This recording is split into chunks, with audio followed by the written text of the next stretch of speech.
Hey everybody, this is Minion Soldier, and this is going to be ship updates. Now, of course, CIG is on hiatus from creating their usual video content, while I guess they take a step back to kind of re-envision how they're going about things. In the meantime, we do have the Drake Q&A for the Corsair, so why not go through it, and I'll kind of add my opinions on CIG's responses, things that you may not see, things that I think are a legitimate concern. Alright, first, can you please clarify your stance on Drake ship durability? We want tough and versatile no-frill ships, not paper ships that will fall apart when you look at them, as some devs have stated. Which is it? Alright, CIG's response is, when we say paper ships, we say it with regards to our entire lineup, where Aegis and Anvil typically have more armor and can be regarded as very tough. In comparison, Drake ships are relatively under-armored, which we exaggerate as paper thin. While they may be less durable, their defense is more than enough for the intended role they're pitched at, and they're often upgunned to offset any deficit. So what I take from this is that what CIG is saying is this kind of follows the battlecruiser battleship comparison, whereas a battlecruiser can outgun anything it can't outrun and outrun anything it can't outgun, right?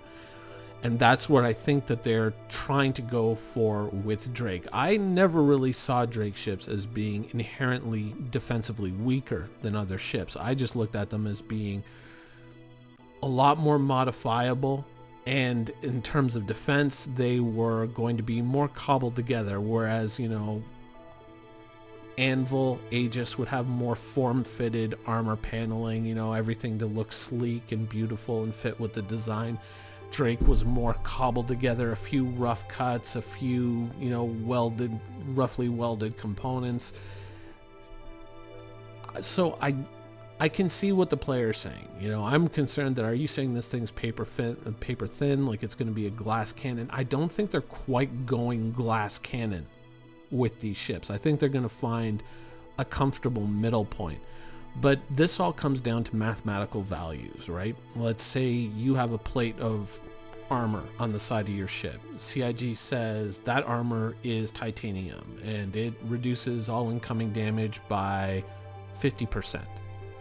And then you have another piece of armor on the side of a ship and CIG says, well, that's iron armor and it reduces your damage, or reduces incoming damage, by only 25%. You see what I'm saying? Like, there are different values that they can attribute to things, so we don't really know where that ball is going to bounce. We don't know where it's going to fall. So while I do share some of the concern, there is, where CIG is saying, there is a reasonable approach that they're taking to the speed. If speed is part of this equation and this ship ends up being faster than a comparable Aegis or Anvil ship, then I'm actually kind of okay with it. I'm okay with something that's a little bit quicker and packs a little bit more firepower at the expense of defense. Because if you're using it right and you're being smart about things, and you're picking your fights and not just saying, hey, I bought a ship, I can fight everything now. But if you're being really smart, this is something that you can work with. And speed, if it's there, is one hell of an advantage to have. So I do see where people would be concerned, but I think you have to see how this kind of shakes out a little bit further down the line, and then look at it and say, that's a little, that armor value is a little low, or this is a little high. Overall, though, I think the approach that they're taking is a pretty solid one. All right, next. With Drake's stance on bare bones necessities, how will living quarters actually be in comparison with other ships? CIG's response is, while not as luxurious as other companies' living quarters, Drake still provides all the necessities, such as a bed, kitchen, washroom, storage for every crew person's weapons and clothing. Other ships may give each crew member their own facilities, but Drake feels that this is a waste of space and resources that could be better used elsewhere. So, a reasonable response, but I would kind of take CIG to task on this one because they're kind of hoisting themselves on their own petard here. The kitchen is unnecessary. It is completely unnecessary. Yeah, sure, it makes a fun little social area, but you can just have a microwave and a storage space for MREs, and the rest of that space you can use for other things. Perhaps a scanning station or something like that. I feel that CIG kind of, it's kind of like, oh, well, this is what we're saying, but, where we kind of trip up on it, you don't pay attention to that. The kitchen was unnecessary, and it doesn't really need to be there. There's a sink and there's a stove. I mean, I didn't buy this space game so that I could do dishes in space. What's the point? Why would you not just have disposable meals that you can just, throw away, blow out an airlock, the wrappers and whatnot when you're done with them? The idea of the kitchen, except in probably the more luxurious vessels, like something that comes from Origin, is kind of silly. And so I don't know why so much attention is paid to that when they trip up on other features on other ships like this, like the Hammerhead, where they don't really have proper weapon storage or armor storage, So, not really. Not really liking CIG's answer to that. All right, next. Can the pilot get out of their seat while the co-pilot is in the downward position? This was a problem in the original Cutlass that was resolved by the rework. CIG's response, yes. Unlike the original Cutlass, there's plenty of room for the pilot to exit their seat and walk around where the co-pilot's seat was. So the co-pilot's seat actually slips down underneath. When the co-pilot seat is deployed to the lower level, a hatch covers the hole to provide a flat traversal surface. Overall, that's a good idea, and I think that the rearranged seating, though some people were kind of concerned about it in the beginning, I think that when you read more into this Q&A, you're going to realize that CIG really has kind of responded to a lot of the criticism around the Cutlass, and this has benefited the Corsair in a number of positive ways, but we'll get to that a little bit later in the Q&A. But once again, this is a step in the right direction, responding once again to concerns and feedback. Next, does the pilot control the 4x S5, S4 gimbaled, and 2 S4, S3 gimbaled right wing guns? The pilot controls these by default, although in the future, CIG's response is the pilot controls these by default, although in the future, like other ships, remember that, their control will be able to be delegated to another station. Now, when they say this and they say another station, they're not simply saying the co-pilot. They're not, saying it's just the pilot or just the co-pilot. They're saying another station. So there might be a possibility that other stations could take control of this. There is a remotely operated rear turret after all. So some interesting possibilities, and I really, really like this. I really like that they are kind of going in that direction with this design. Hopefully we'll see that with other ships. All right, next. With this special pilot-co-pilot seating arrangement, will both seats provide the option to fly the ship? CIG's response, both seats have full control inputs available, so this will be possible. Now this, I think, is a response to one of the original issues with, the Cutlass and with a number of ships right now, is that when you're sitting in the pilot seat, and this is probably more reflective of the cockpit of, say, how could I forget it? The Caterpillar, where you have this kind of blocking your downward view. So let's say you're coming into land, especially in certain places like Lorville, which can be a real nightmare in a big ship when you're trying to land it unless you use the third person view. CIG is now picking up on these things, finally, and they're allowing this person to then take control of the ship, provided they're not completely obscured by MFDs. They now have a downward view so that they can pilot the ship into a landing in a difficult area, on uneven terrain. This is a good idea, and this is unfortunately one of the things that, we say again and again, that the later ships that have come along in Star Citizen are actually vastly superior to the original ships that CIG kind of sold us on. They take into account the modern realities of the game, and they're not just based on these kind of fanciful ideas that the first ships were. These are more grounded in the reality that Star Citizen is going to inhabit. And so this is a very big change, and hopefully something that other ships may adapt to in the future, especially if they have a cockpit configuration like this. Caterpillar.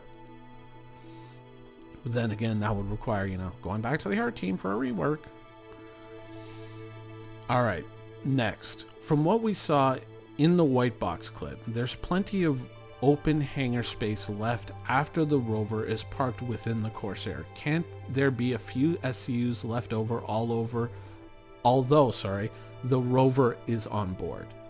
CIG's response: we want the ship to have similar trade-offs as the Constellation in terms of cargo space versus vehicle storage. So currently there are no plans to allow this. However, there will always be space to put cargo items outside of the grids on all ships, providing you can get them in, although they won't be securely locked down. Now here's a point where I kind of disagree with CIG, because within this cargo space in the back of the ship, you have room for a vehicle and a few extra SCUs. Why can't you just stick crates there?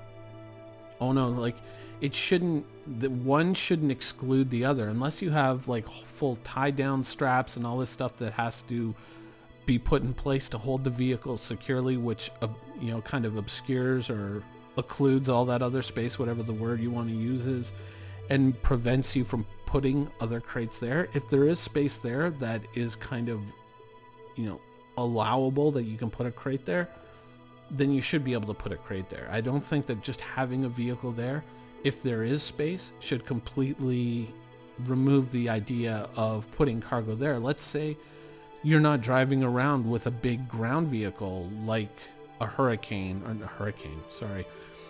what was it?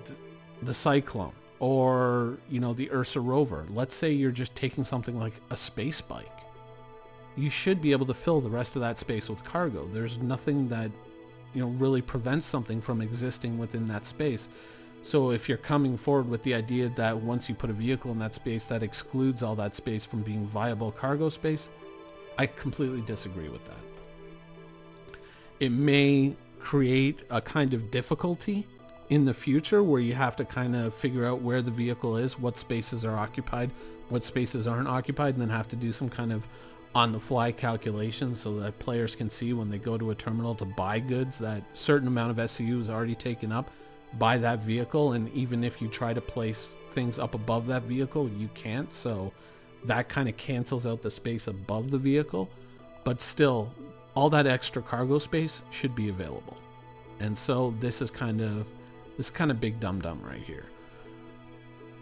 All right, next up. I own several other exploration ships. What makes the Corsair stand out? In other words, is its only trick the big guns? All right. CIG's response: the Corsair offers the same functionality as a variety of other exploration ships, but is catered towards a more offensive style of gameplay. Hint, hint. It also has a different set of roles for a crew of 4 compared to, say, the Constellation. So what CIG is subtly hinting at, and what some people may not understand, is that this isn't an exploration ship.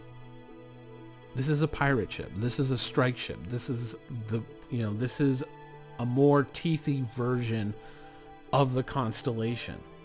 It's called exploration because that's how Drake markets it. Oh, it's for exploration. If it's got a sensor suite that's remarkable compared to other Drake ships, it's for finding targets. This isn't an exploration ship. Drake calls it an exploration ship. It's a combat vessel. That's what it's made to do. It's a raider. It's made to go out, seek out opponents that it can take down, and then take them down. That's what this ship does. Exploration in air quotes. Nothing else. So, yeah. All right, next up. Due to the fact that it's an exploration ship, the Corsair has a fuel intake system. Does it also have a refinery? No. Not even the friggin' Starfare has a refinery anymore, my dude.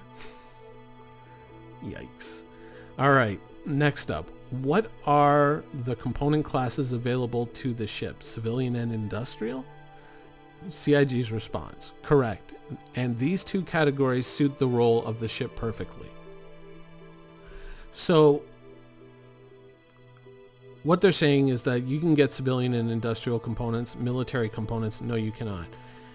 But it doesn't firmly exclude the equivalent of military components, because there's a lot of component customization that is supposed to go into this game, and there's the possibility that maybe you can source components from less than legitimate sources. So while on a legal world you might see civilian and industrial components, there's nothing to say that within the framework that CIG has created that you can't get the equivalent of military components somewhere where they are just called quote unquote civilian or industrial components. That door is open. Whether CIG walks through it, I hope they do, but whether they walk through it, who knows? All right, next up. With the wings folded upwards in landing mode, will the Corsair fit in front entry hangar doors like those at the rest stops? Of course. I mean, they wouldn't build the ship and then go, oh shit, it doesn't fit into anything. Of course it will. And we don't even need to see their answer. All right. What types of weapon and armor storage are on the ship? How many weapons per player, and what level of armor, light, medium, or heavy? So, is it quite like the Hammerhead? And apparently, let's see what CIG's response is. Each crew member can store one set of armor, so there's not even a distinction here of light, medium, or heavy. So one set of armor, so you can have light, you can have heavy, you can have medium, you can have two heavies, you can have two lights, you can do whatever you want, apparently. And two primary weapons and one sidearm. So whatever you're carrying plus another set aside, there's going to be enough storage for each player to do that. And apparently there's no distinction between light, medium, or heavy when you're storing the armor. Couple of question marks there, but if that's what you're going for, thumbs up. Good. That's solid. All right. Are there any crew stations beyond the turrets and co-pilot? For example, engineering, computer, or scanning station? All right, CIG's response: there is an engineering station towards the rear of the ship, but apparently no scanning station for an exploration ship? Interesting. Next, how many people can use the forward lift at a time? Not that it really matters, but the front lift can take the entire crew, so 4 at a time. Yay. Alright, finally. Does this ship have landing lights so that you can see what's underneath you when you land on the dark side of a moon? It's an exploration ship. So there's not always a landing pad available. Yes. The ship will have a variety of lighting when it's released. This is a popular request, I wonder why, players have asked for on existing ships, and something we plan to roll out over time. So once again, feedback about a lot of these things, some of which has been generated on this channel, has yielded positive results. So CIG recognizes that this is an issue, recognizes that this is something that needs a solution, and it looks like they're going across the whole pantheon of Star Citizen ships, and they're going to be addressing this with hopefully a solution that works for all of them. So good news for this ship and good news for all ships, and overall it's a pretty decent Q&A. My main qualms with this ship in the end are, one, these turrets don't really make sense. Let's be real here. The overall utility of these turrets is pretty damn questionable. Whereas a 360-degree top turret with all 4 of these guns mounted to it makes a hell of a lot more sense. So that would be the one drastic change that I would recommend to the ship. But overall, even factoring in these two kind of not really no point turrets, it's a very strong ship. I like the armament. I like the size of the guns. I hope that there's speed to go along with its lack of armor. But overall, I mean, it's a breath of fresh air in terms of visual design. It's something new. It's something cool. It's taking a risk. It's not as mundane and kind of blah and boring as so many of the other ships are in this game. Whereas, you know, things like Anvil and certain Aegis ships and certainly ships from Origin are very bland in their design. They're kind of like, eh. This is something that's very cool. It's very aggressive. It's very neat. It's a nice design. I like this ship design, and overall I like the ideas that are driving the ship. There's a few things that I don't like, but overall I think it's a big winner. Just remember, above all things, this small pointy thing that looks like a gun is not a gun. And with that, we're going to end this episode here. So I hope you enjoyed this little look at the Drake Corsair Q&A. I hope you enjoyed the video, and thanks for watching.